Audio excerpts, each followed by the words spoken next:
السلام علیکم۔ آج ہم آپ کو لے کر چلیں گے ایک ایسے نبی کی زندگی کی اور جن کا ذکر قرآن میں سب سے زیادہ آیا ہے، جو ظلم کے سامنے حق کی سب سے مضبوط آواز بنے۔ آج کی کہانی ہے موسیٰ علیہ السلام کی۔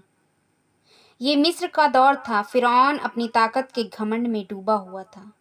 اس نے خواب دیکھا کہ بنی اسرائیل میں پیدا ہونے والا ایک بچہ اس کی حکومت کا خاتمہ کرے گا۔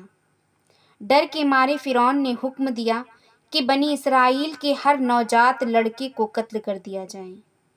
اسی ماحول میں حضرت موسیٰ علیہ السلام پیدا ہوئے۔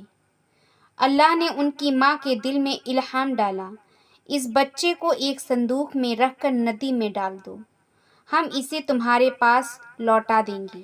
ماں کا دل کانپ رہا تھا، لیکن اللہ پر یقین پورا تھا۔ ندی کی لہریں صندوق کو فرعون کے محل تک لے گئیں، اور یوں فرعون کے اپنے گھر میں اس کا سب سے بڑا دشمن پلنے لگا۔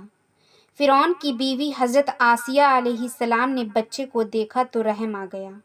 انہوں نے کہا، یہ بچہ میری اور تمہاری آنکھوں کی ٹھنڈک ہے۔ اللہ کی قدرت دیکھیے، حضرت موسیٰ علیہ السلام کسی بھی دائی کا دودھ نہیں پیتے۔ آخر کار ان کی اپنی ماں کو ہی دائی بنا کر محل میں بلایا گیا۔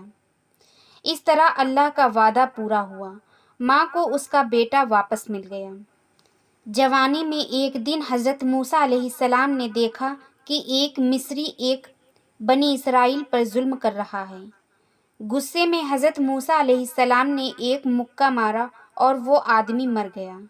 یہ جان بوجھ کر کیا گیا قتل نہیں تھا، لیکن فرعون کے دربار میں ان کی جان کا فیصلہ ہو چکا۔ ایک نیک آدمی نے چپکے سے آ کر بتایا، یہاں سے نکل جاؤ، تمہیں مارنے کی سازش ہو رہی ہے۔ حضرت موسیٰ علیہ السلام مصر چھوڑ کر مدین کی طرف نکل پڑے۔ مدین میں ایک کنویں پر انہوں نے 2 لڑکیوں کی مدد کی۔ وہ نبی حضرت شعیب علیہ السلام کی بیٹیاں تھیں۔ حضرت موسیٰ علیہ السلام کی ایمانداری اور طاقت دیکھ کر حضرت شعیب علیہ السلام نے ان سے اپنی بیٹی کا نکاح کر دیا۔ کئی سال تک حضرت موسیٰ علیہ السلام مدین میں ایک سادہ اور سکون بھری زندگی جیتے رہے۔ جب وہ واپس لوٹ رہے تھے، طور پہاڑ کے پاس انہیں آگ دکھائی دی۔ وہیں اللہ نے ان سے کلام فرمایا، اے موسیٰ، میں تمہارا رب ہوں، اپنے جوتے اتار دو، تم پاک وادی میں ہو۔ یہیں حضرت موسیٰ علیہ السلام کو نبوت ملی اور انہیں فرعون کے پاس بھیجا گیا۔ حضرت موسیٰ علیہ السلام نے فرعون کو اللہ کی طرف بلایا اور بڑے بڑے معجزے دکھائے۔ ان کی لاٹھی عجین سانپ بن گیا، ہاتھ چمکنے لگا۔ فرعون نے جادوگر بلائے، لیکن جب انہوں نے سچائی دیکھی تو ایمان لے آئے۔ فرعون اور زیادہ ظالم ہو گیا۔ اللہ کے حکم سے حضرت موسیٰ علیہ السلام بنی اسرائیل کو لے کر نکل پڑے۔ پیچھے فرعون کی فوج اور آگے سمندر۔